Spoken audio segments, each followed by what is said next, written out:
Hello বন্ধুরা, কেমন আছেন সবাই? সিনে সংক্ষেপে আপনাদের আবারও স্বাগতম। আজকের ভিডিওতে আপনাদের জন্য নিয়ে এসেছি একদম অন্যরকম একটা ফ্যান্টাস্টিক অ্যাডভেঞ্চার গল্প।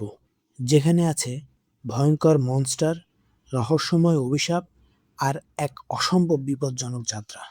তো চলুন শুরু করা যাক আজকের গল্প। গল্পের শুরুতেই আমরা দেখতে পাই এক বিশাল মনস্টার সমুদ্র থেকে উঠে এসে মানুষের উপর আক্রমণ চালাচ্ছে। চারিদিকে ধ্বংস আর আতঙ্ক ছড়িয়ে পড়েছে।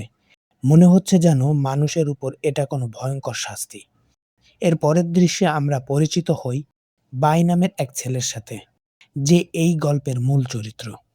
অন্যদিকে সে স্বপ্নে দেখে সে একটা রহস্যময় মেয়েকে অনুসরণ করতে করতে হঠাৎ এক অদ্ভুত জায়গায় পৌঁছে যায়।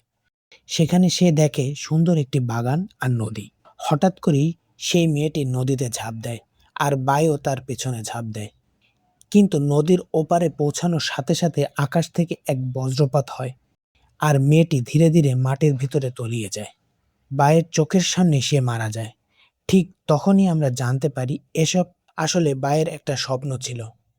বাস্তবে ফিরে এসে বাই তার কাজে যায়, যেখানে সে দেখে তার এক বন্ধুকে অন্যায়ভাবে শাস্তি দেওয়া হচ্ছে। বাই তাকে বাঁচানোর জন্য এক ক্ষমতাশালী লোকের কাছে অনুরোধ করে, কিন্তু সেই লোক একটা শর্ত দেয়। যদি বাই তার জন্য সেলেস্টিও বোন নামের এক রহস্যময় জিনিস নিয়ে আসতে পারে, তাহলে সে তার বন্ধুকে ছেড়ে দেবে। বায়ের আর কোনো উপায় না থাকায় সে এই বিপজ্জনক মিশনে বের হয়ে পড়ে। এই যাত্রায় সে পরিচিত হয় শেলি নামের এক মেয়ের সাথে, যে দেখতে ঠিক সেই মেয়ের মতোই যাকে সে স্বপ্নে দেখেছিল।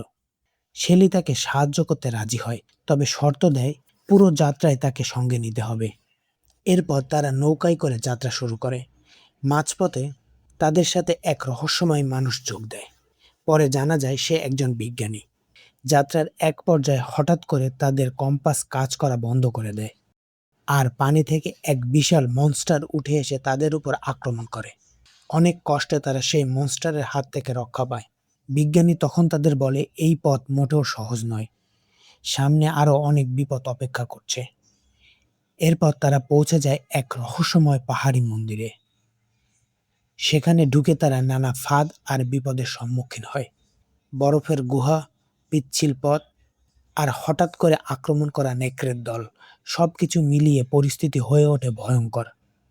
কিন্তু শেষ পর্যন্ত তারা বেঁচে ফিরে আসে। শহরে ফিরে এসে তারা এক ভয়ঙ্কর সত্য জানতে পারে। তাদের শরীরে এক অভিশপ্ত চিহ্ন আছে। এই অভিশাপ অনুযায়ী তারা কেউই 50 বছরের বেশি বাঁচবে না, আর এই অভিশাপ তাদের ভবিষ্যৎ প্রজন্মেও ছড়াবে। তখন শেলি বলে এই অভিশাপ ভাঙার একটা উপায় আছে, আর সেটা হলো সেই সেলেস্টিও বোন। এবার সবাই মিলে আবার সেই গুহায় ফিরে যাওয়ার সিদ্ধান্ত নেয়। তারা গুহার ভিতরে ঢুকে আলো জ্বালিয়ে রাখে, যাতে নেকড়েগুলো তাদের উপর আক্রমণ করতে না পারে। এরপর তারা পৌঁছে যায় এক প্রাচীন মন্দিরে, যেখানে অসংখ্য ফাঁদ তাদের জন্য অপেক্ষা করছে। তীর, তলোয়ার সবকিছু এড়িয়ে তারা এগিয়ে যায়। অবশেষে তারা সেলেস্টিও বোন খুঁজে পায়, কিন্তু তখনই বিশাল কিছু মনস্টার তাদের উপর আক্রমণ করে। বাই নিজের জীবন বাজি রেখে সবাইকে বাঁচানোর চেষ্টা করে। শেষ পর্যন্ত তারা সবাই মিলে মনস্টারদের হারিয়ে বেরিয়ে আসে। কিন্তু মন্দিরে আগুন লেগে যায়, আর পুরো জায়গা ধ্বংস হতে শুরু করে। ঠিক তখনই আবার সেই সমুদ্রের মনস্টার ফিরে আসে। এর ফলে চারিদিকে পানি ঢুকে যায়, আর সবাই প্রাণে বাঁচতে দৌড়াতে থাকে। অবশেষে তারা কোনো রকমে বেরিয়ে আসে, আর সেই সেলেস্টিও বোন নিয়ে নিরাপদে ফিরে আসে। গল্পের শেষে আমরা দেখি বাই আর তার দল সিদ্ধান্ত নেয় তারা শুধু নিজেদের না, বরং যাদের উপর এই অভিশাপ আছে সবাইকে বাঁচাবে। আর এভাবেই শেষ হয় এই দারুণ অ্যাডভেঞ্চার আর রহস্যময় গল্প। তো বন্ধুরা, কেমন লাগলো আজকের এই অসাধারণ সিনেমাটি? যদি ভালো লেগে থাকে তাহলে অবশ্যই সিনেমাটি দেখে ফেলুন। কথা হবে পরের ভিডিওতে। আর ভিডিওটি ভালো লাগলে অবশ্যই লাইক, কমেন্ট, শেয়ার এবং সাবস্ক্রাইব করতে ভুলবেন না।